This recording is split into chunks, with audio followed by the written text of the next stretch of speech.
Swaraj collection Dhalgaon म्हणजे पारंपरिक ते मॉडर्न वस्त्र थेट मिल मधून पुरवठा करणारं वस्त्रदालन. स्वराज कलेक्शन मध्ये सुरू आहे लग्न बस्ता महोत्सव. इथे काढा आपल्या लाडक्या मुलामुलींचा लग्न बस्ता, तोही आपल्या बजेटमध्ये सर्वात सस्ता. यामध्ये आपल्याला पारंपरिक मॉडर्न साड्या यासह इथेनिक वेअर्स आणि आहेरासाठी भरपूर साड्या भरपूर स्टॉक मध्ये उपलब्ध आहे. खास लग्न बस्त्यासाठी आपल्या सर्वांचं आवडते आणि विश्वासाचं एकमेव ठिकाण म्हणजे स्वराज कलेक्शन.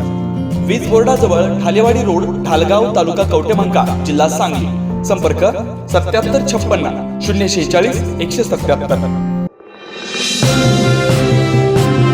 स्वराज मराठीमध्ये आपलं स्वागत आहे. सर्वसामान्यांचा आवाज, निर्भीड, बेधडक. स्वराज मराठी.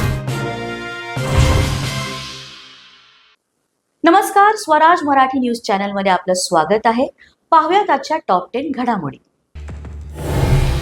जम्मू आणि काश्मीर मधील पैलगाव मध्ये पर्यटकांवर दहशतवाद्यांचा हल्ला, सुरक्षा यंत्रणांकडून सर्च ऑपरेशन सुरू. उद्धव ठाकरे हे मुंबईतील लँडस्कॅमचे बादशाह, भाजप नेते आशिष शेलार यांचा हल्लाबोल.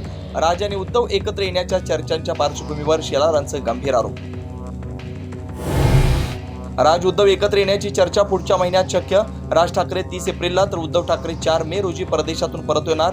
उद्धव ठाकरे कमालीचे सकारात्मक, संजय राऊतांची माहिती. सुनेत्रा काकी आणि अजित काकांबद्दल प्रेम कायम, योगेंद्र पवारांचं स्पष्टीकरण. विद्याप्रतिष्ठानच्या कार्यक्रमाला शरद पवार आणि खासदार सुनेत्रा पवार एकत्र. जनतेच्या कामांसाठी एकत्र यावं लागतं, अजित पवारांबरोबरच्या भेटीवर शरद पवारांनी सोडलं मौन. सरकारमध्ये प्रतिनिधींशी बोलण्यात काय चुकीचं, असाही सवाल.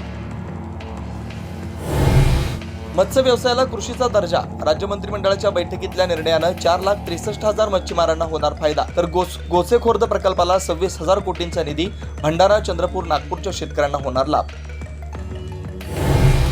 काँग्रेसचे माजी खासदार हुसेन दलवाईंना नाशिक पोलिसांनी घेतलं ताब्यात. काठीगली परिसरातील सातपीर दर्ग्याच्या जागेची पाहणी करण्यासाठी आले असता पोलिसांची कारवाई.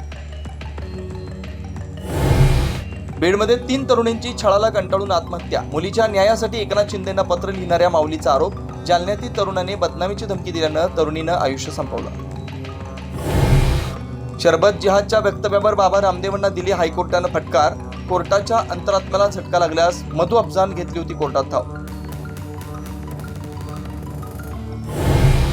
यूपीएससी परीक्षेत यूपीची शक्ती दुबे देशात अव्वल, तर पुण्याचा अर्चित डोंगरे महाराष्ट्रातून पहिला आणि देशभरातून तिसरा. आजच स्वराज मराठी न्यूज चॅनलला लाईक करा, शेअर करा आणि सबस्क्राईब करा.